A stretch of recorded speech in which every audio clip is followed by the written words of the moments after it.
히브리서 3장 7절에서 4장 3절까지 말씀입니다.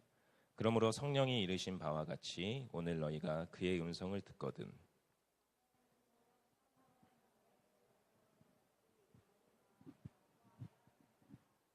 거기서 너희 열조가 나를 시험하여 증언하고 40년 동안 나의 행사를 보았느니라.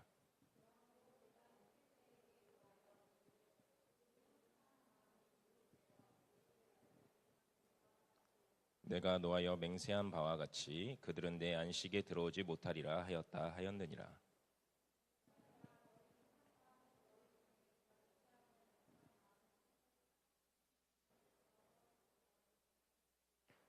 오직 오늘이라 일컫는 동안에 매일 피차 권면하여 너희 중에 누구든지 죄의 유혹으로 완고하게 되지 않도록 하라.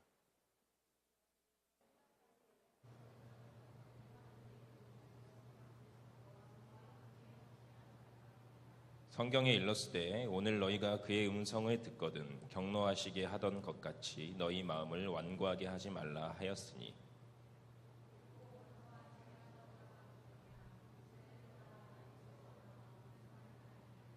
또 하나님이 40년 동안 누구에게 노하셨느냐?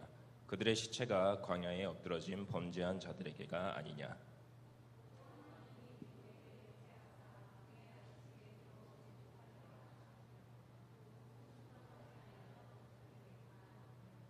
이로보건대 그들이 믿지 아니함으로 능히 들어가지 못한 것이라.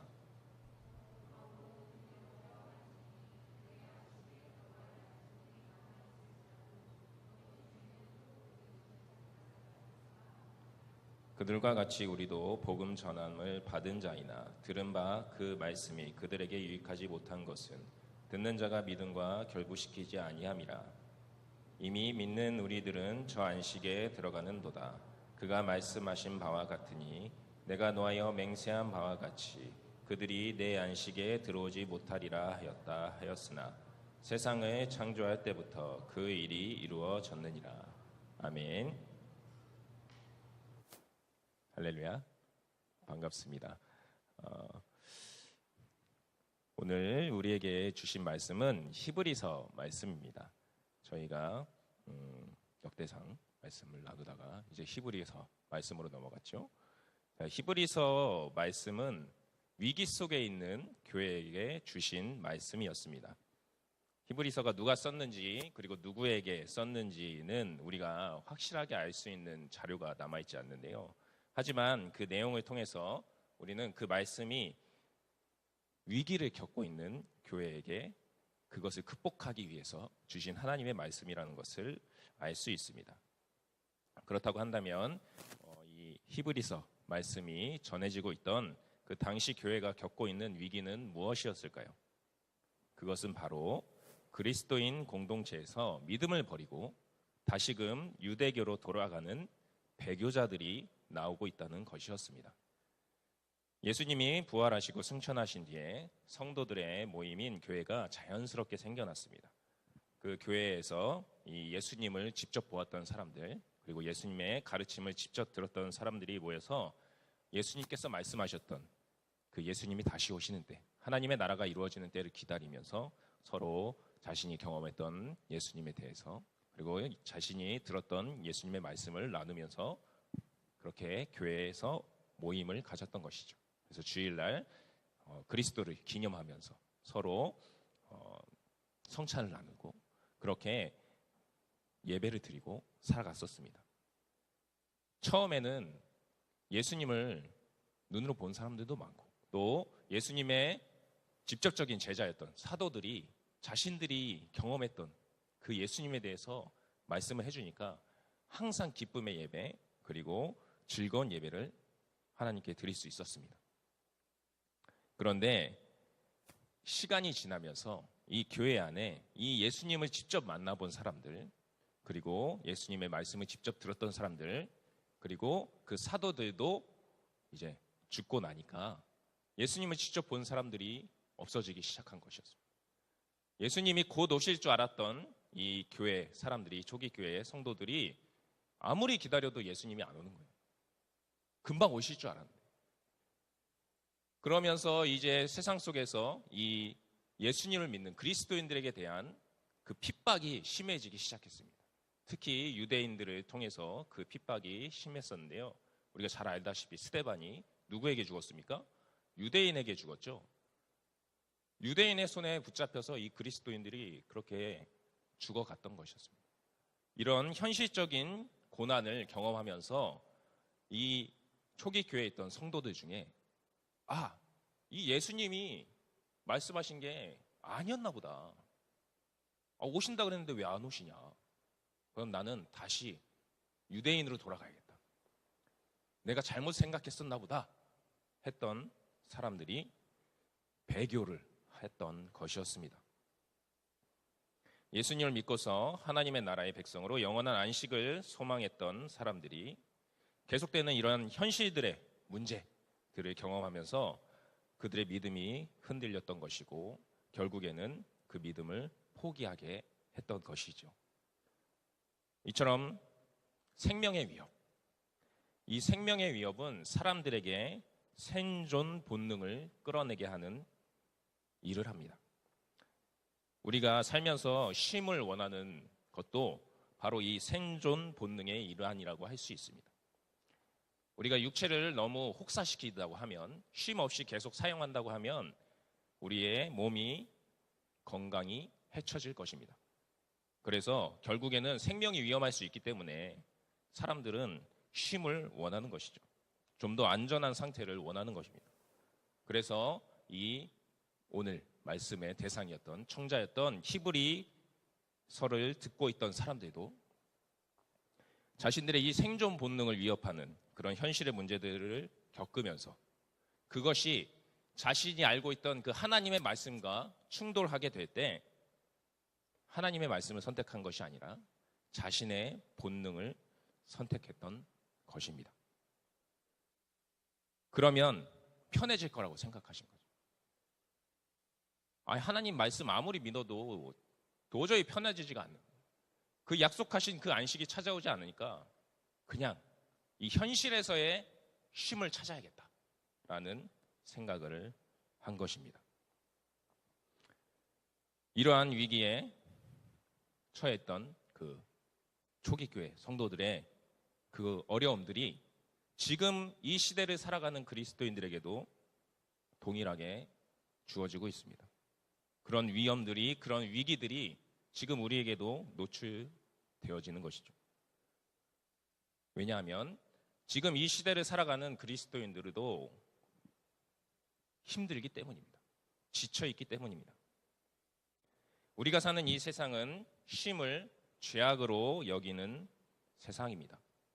이 사회는 극단적인 경쟁 사회고 그곳에서 쉰다는 것은 그 경쟁에서 패배하게 하는 위험성을 아주 크게 갖고 있기 때문에 쉬는 것을 용납하지 않는 것이죠. 그 경쟁 사회 속에서 많은 사람들이 함께 잘 살아가기 위해서 살아가는 것이 아니라 그 한정된 자원을 조금이라도 내가 더 많이 갖기 위해서 서로 다투면서 살아가는 세상이 바로 우리가 살아가고 있는 세상입니다. 그것은 자신의 생존 본능에서 기인한 가장 안정성을 추구하는, 그래서 내가 편히 쉴 수 있는 그러한 것을 추구하는 우리 인간들의 죄성에서 기인한 극단적인 이기주의로 발전하게 됩니다. 이러한 사회를 철학자이면서 저술가인 한병철은 피로사회라고 명명했습니다. 이 피로사회를 살아가는 사람들은 이 성공과 성과를 올리지 못하면 생존의 위협을 느끼기 때문에, 그래서 성과를 올리지 못하는 것에 대해서 자기 스스로 자기를 가학적으로 징벌하면서 우울증에 빠져들게 되는 사회가 바로 이 피로사회다라고 한병철은 말한 것입니다. 이러한 사회 속에서 살아가고 있는 그리스도인들, 그들에게 있어서 이 교회가 또 하나의 피로사회가 되는 일들이 지금 벌어지고 있습니다.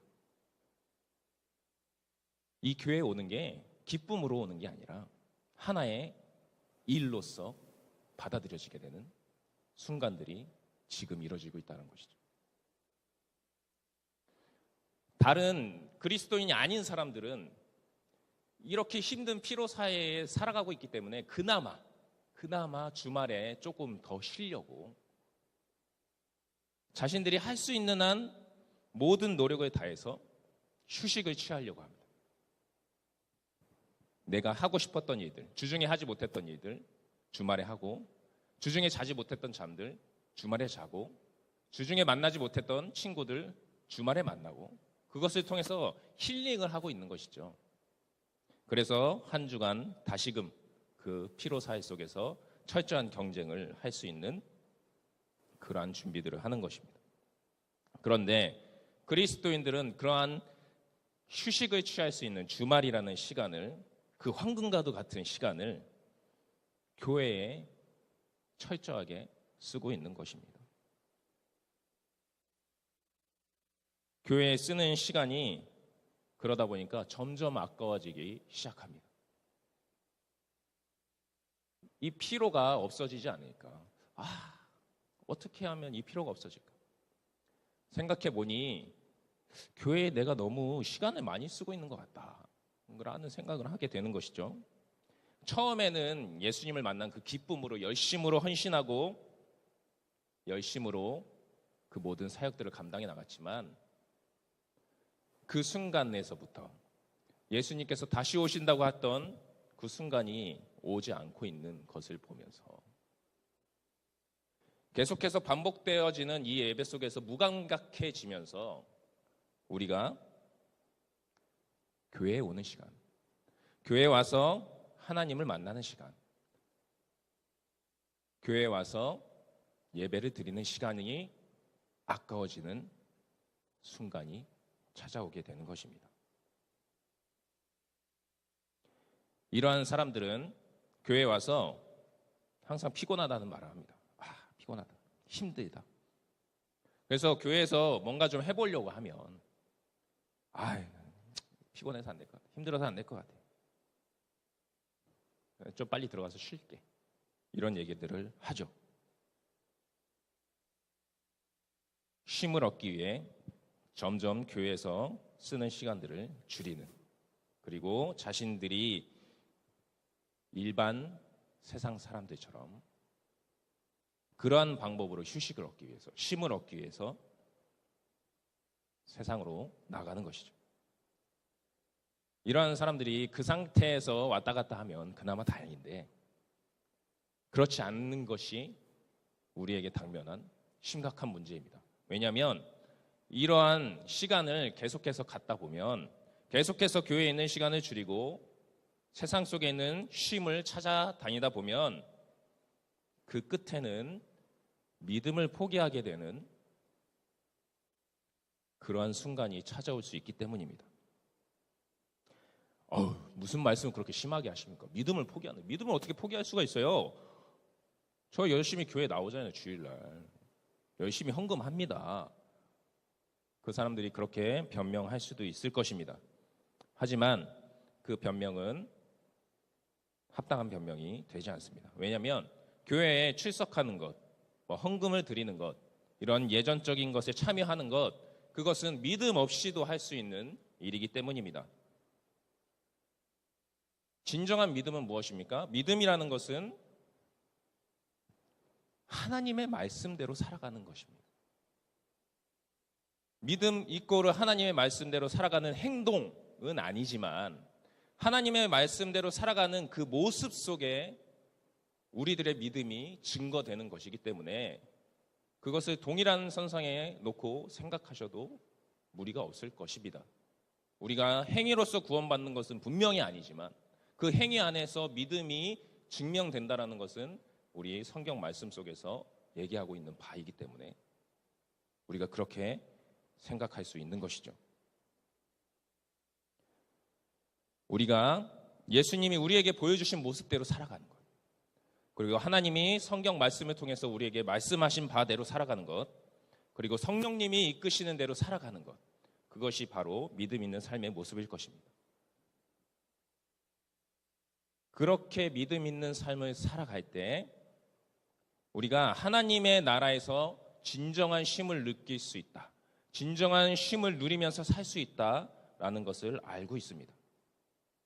그 하나님의 나라, 영원한 안식이 있는 그 하나님의 나라를 바로 이 믿음을 통해서만 갈 수 있다는 것을 우리가 말씀을 통해서 배웠고 고백했고 인정한 바입니다.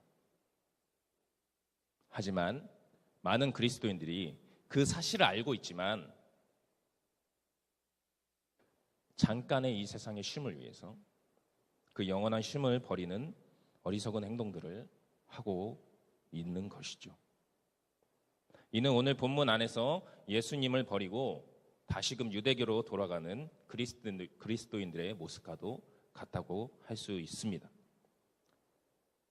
이러한 사람들의 행동은 마치 바다에서 항해 중에 난파를 했는데 목이 마르다고 바닷물을 먹는 모습과도 같습니다.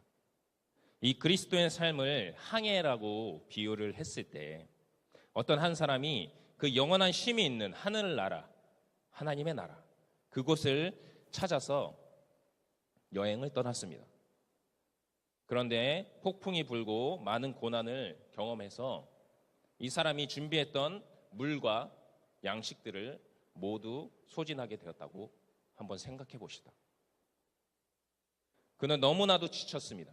그 하나님의 나라에 가는 그 길에 처음에는 기쁜 마음으로 그곳을 향했지만 그 현실의 문제들 속에서, 고통들 속에서, 그리고 나를 피곤하게 하는 그런 문제들 속에서 이제 그만두고 싶다라는 생각을, 뭐 영원한 하나님의 나라, 지금이 힘들어 죽겠는데 무슨 영원한 하나님의 나라, 그냥 지금 이 순간만큼이라도 편히 쉬고 싶다라고 생각했을 것입니다. 그리고 무엇보다도 목이 마르니까 물을 너무 먹고 싶었을 것입니다. 그래, 옆을 보니까 뭐 사방 천지에 널린 게 물이잖아요. 바로 바닷물이죠. 그 물을 먹으려고 하고 있을 때 그런 그에게 하나님께서 이렇게 말씀하십니다. 야, 너 그 물 먹지 마라. 너 그 물 먹으면 죽어. 너 좀만 참아봐. 좀만 참으면 나의 나라에 도착할 수 있어. 그곳에는 한 번 먹으면 영원히 목마르지 않는 생명수가 있다. 그러니까 조금만 참아라. 이제 곧 도착할 거야. 거의 다 왔어. 잘했어. 근데 너 지금 생각하고 있는 그 바닷물, 너 그거 먹으면 죽을 거야. 그러니까 먹지 마. 이렇게 경고하신 것이죠. 그런데 그 배에 타고 있던 사람은 그 하나님의 경고를 듣지 않았습니다. 너무 지치고 목이 마르고 힘들어서 그 하나님의 말씀을 믿지 않았던 것이죠. 그리고 나는 당장 목이 마르니까 바닷물이라도 먹어야겠습니다 하면서 바닷물을 배 터지게 꿀꺽꿀꺽 삼켰습니다. 여러분들 다 아시는 바와 같이 바닷물을 먹으면 어떻게 되죠? 처음에는 뭐 물이니까 괜찮지만 그 염분이 많기 때문에 탈수 증상을 불러일으키죠. 하나님의 말씀을 믿지 못하고 아유 무슨 말씀이에요, 그냥 먹으면 되죠 하고 먹었던 그 사람은 결국에는 그 탈수 현상으로 죽게 될 것입니다. 이 세상의 사람들이 바로 이와 같은 상황에 놓여 있는 것이죠. 하지만 하나님께서는 은혜로우신 하나님이시기 때문에, 우리 인간들을 사랑하시는 하나님이시기 때문에 그러한 사람들조차 가만두지 않으십니다.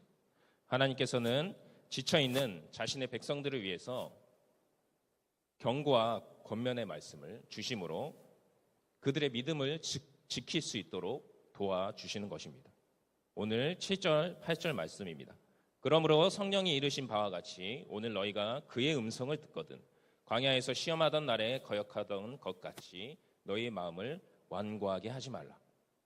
이 말씀은 시편 95편에 있는 그 시를 인용하고 있는 것인데요.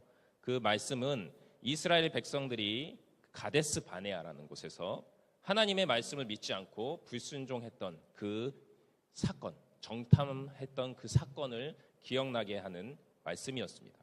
그 가데스 바네아에서 이스라엘 백성들은 가나안 땅을 마주보고 있었습니다. 출애굽하고 11일 만에 그곳에 도착해서 하나님께서 약속하신 젖과 꿀이 흐르는 그 땅을 이제 정복하기 위해서 사람들을 보내서 먼저 정탐을 시킨 것이죠. 그 정탐을 하고 돌아왔던 사람들이 어떤 얘기를 했습니까? 그곳은 가면 안 되는 곳입니다. 하나님이 잘못하셨나 봐요. 그곳에는 정말 간대한 가나안 원주민들이 있습니다. 우리가 그곳으로 올라가면 다 죽을 겁니다. 애굽으로 돌아가서 차라리 종으로 사는 것이 나을 것 같습니다. 라고 얘기했던 사건이 벌어졌던 곳이죠. 그들은 하나님의 말씀, 내가 그 젖과 꿀이 흐르는 그 땅을 너희들에게 줄 것이다.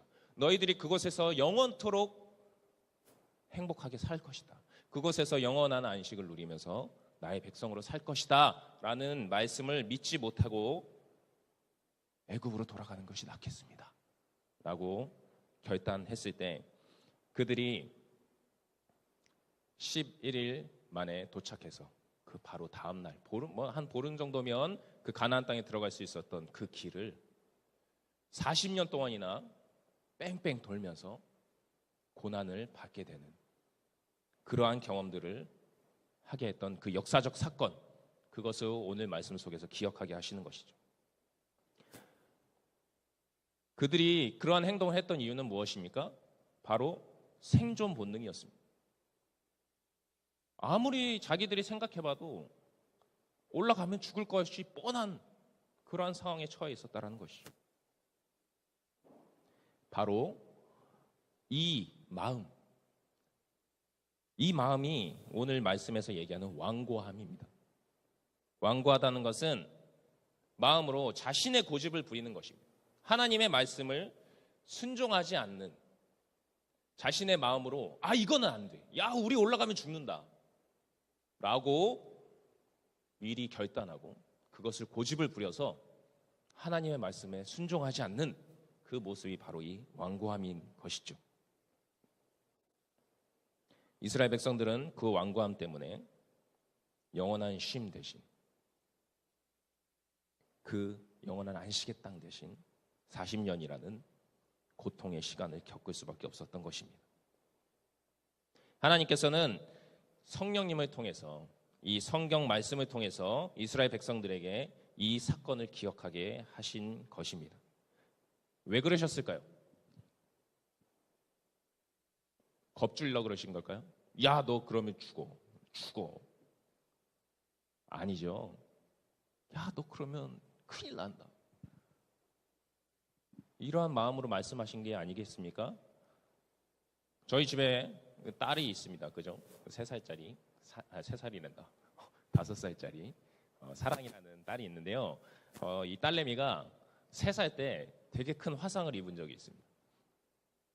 그 커피포트 물이 쏟아져가지고 그거를 손바닥으로 이렇게 짚어서 여기가 다 벗겨져가지고 엄청 고생을 했었거든요. 한 몇 개월 동안 계속 화상 전문 병원 가서 치료받으면서 그렇게 고생한 적이 있는데요.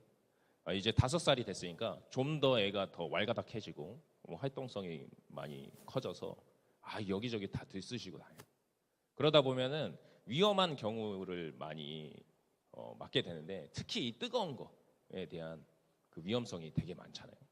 근데 얘한테 한마디만 하면은 거긴 다시는 안 갑니다. 너 3살 때 손진 적 있지? 너 거기 가면 그거 똑같이 당한다. 가지 마. 그러면 절대 안 가요. 왜? 자신이 경험했던 그것이 생각나기 때문에. 오늘 하나님께서도 이 말씀을 굳이 주시고 계신 이유는 겁주려고 하시는 게 아니라 너네 거기 가면 큰일 나 하셨던 거죠. 너 내 말 안 믿으면 큰일 나 라고 말씀해 주시고 싶으신 것입니다. 너희들 지금 힘들다고 믿음을 저버리면 큰일 난다. 영원한 쉼에 들어갈 수 없다. 봐라, 너네 옛날 조상들이 그랬지 않냐? 너희 역사 속에 기록되어 있지 않냐?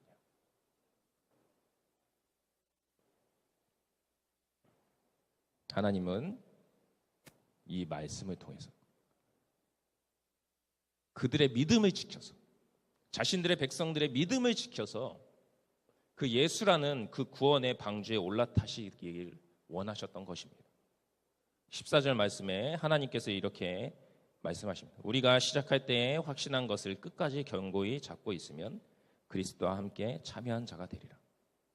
하나님께서 이 성경을 히브리서를 지은 저자를 통해서 말씀하시고자 하는 것, 그 핵심이 바로 이곳에 있는 것이죠. 우리가 시작할 때 확신한 것을 너희들이 끝까지 견고히 잡고 있으면, 그 믿음을 끝까지 잡고 있으면 그리스도와 함께 참여한 자가 되리라. 하나님께서는 지치고 힘든 상황 속에서, 심지어 목숨이 위협받는 그 상황 속에서도 너희들이 처음 가졌던 그 믿음을 끝까지 지키면 그리스도, 그 예수님과 함께 참여한 자가 될 수 있다라고 말씀해 주시는 것입니다. 여기서 그리스도와 함께 참여했다라는 말은 헬라어로 메토코이라고 하는데요. 그 의미가 그리스도와 연합한다라는 의미를 가지고 있습니다.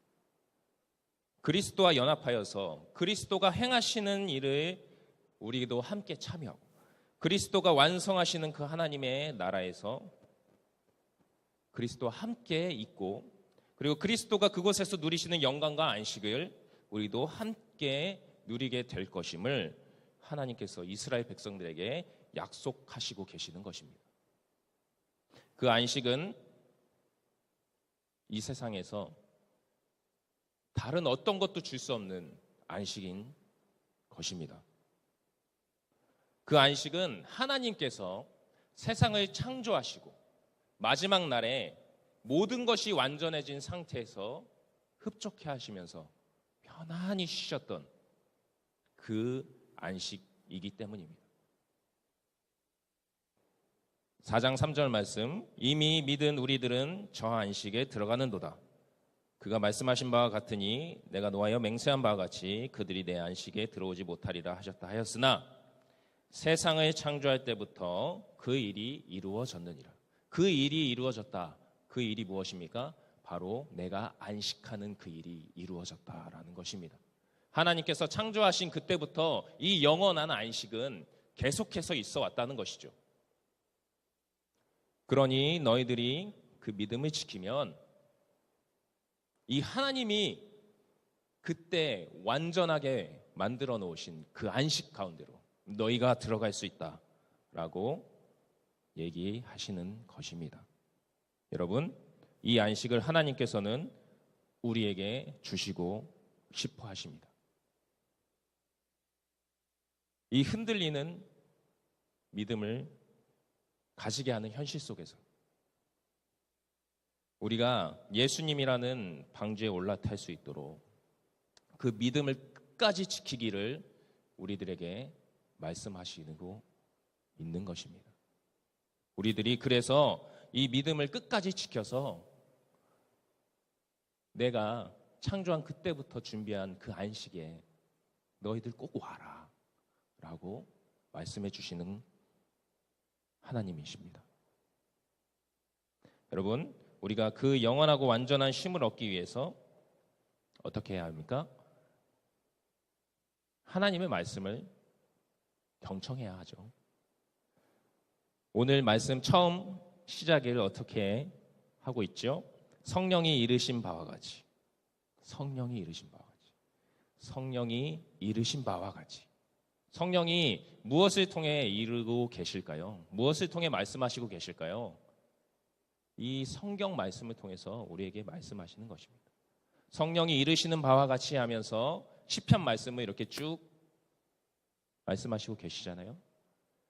이 말씀 속에 성령이 우리에게 하시는 말씀이 있다는 것을 알려주고 있는 것입니다. 우리가 이 하나님의 말씀이니 성경에 나오는 그 약속들을 믿을 때 우리가 그 하나님의 완전한 안식 가운데로 갈 수 있는 것입니다.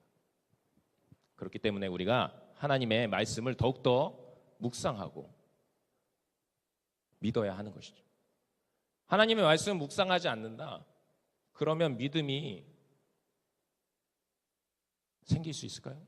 과연 정말 그렇게 말씀하실 수 있을까요?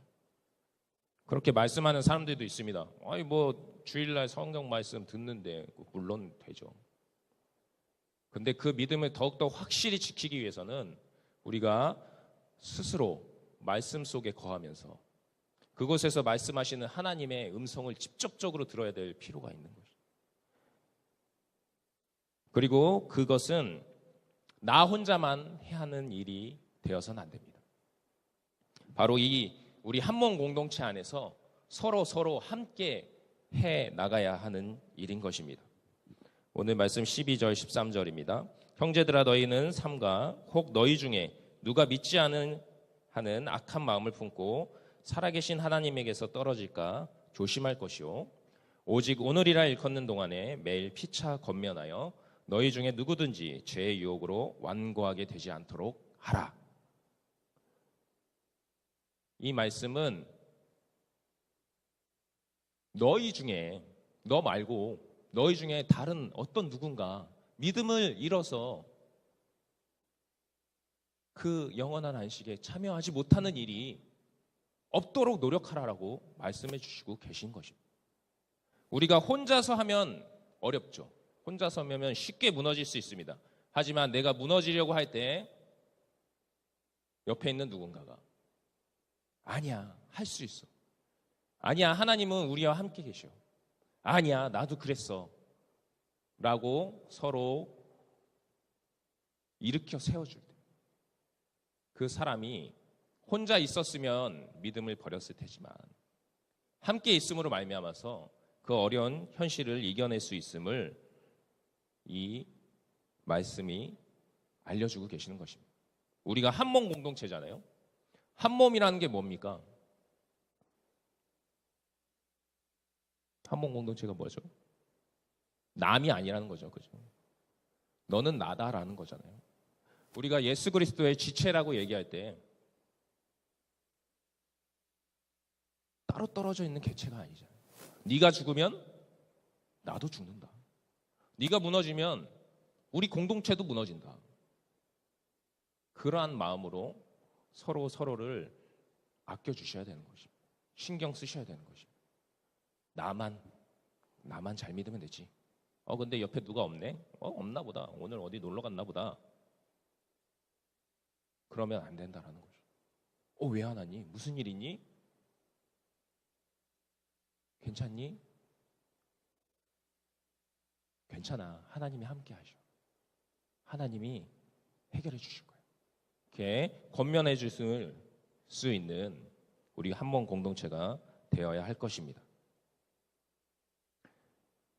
이렇게 서로 믿음을 잃지 않도록 오늘이라고 하는 날마다 챙겨주라고 오늘 말씀이 얘기하고 있죠. 한두 번 하고 말라는 얘기가 아니에요. 매일같이 오늘이 지나기 전에 그렇게 하라 말씀하시고 계십니다. 여러분 저도 이거 되게 힘듭니다. 살다 보면 학교에서 공부하다 보면 오늘은 누구한테 전화해야지 하다가도 못하죠. 애들 막 시키다 보면 시간이 벌써 이렇게 됐네. 전화하긴 너무 늦은 것 같은데 또 못합니다. 그러다가 막 주말에서나 되어가지고 우리 한몸공동체 여러분들에게 가끔 전화하고 너무 죄송해서 어쩔지 모르겠어요. 하지만 우리가 항상 이 말씀을 읽을 때 너 그렇게 못하니까 안 됐네. 에게 이런 말씀을 주시는 게 아니잖아요. 그랬니? 그래 잘했다. 하지만 우리가 좀만 더 열심히 해보자. 우리가 좀만 더 열심히 해보자. 그런 말씀을 주고 계신 것이죠.